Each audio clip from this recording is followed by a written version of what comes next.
this 5 volts adapter has a 40 optocoupler.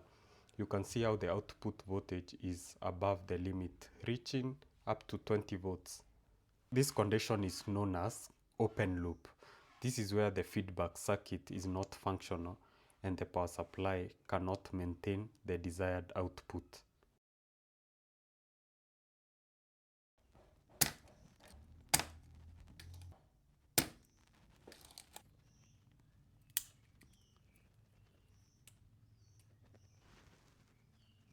So if you want to test an optocoupler, do you see that dot? This one. So this side is the LED and this dot is on the positive or the anode of the LED.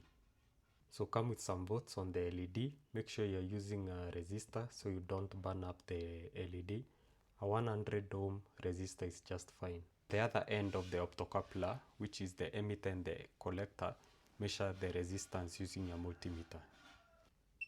For a good optocoupler, as you increase the voltage slightly, the resistance on the other end should decrease.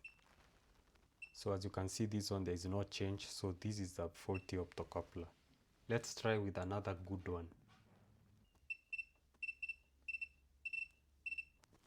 Do you see how the resistance changes with increase in voltage?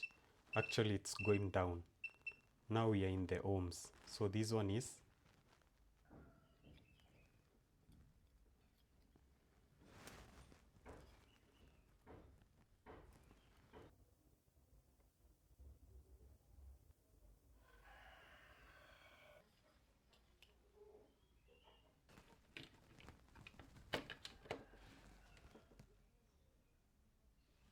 follow, like, share. Who else is going to show you such nice things? Bye.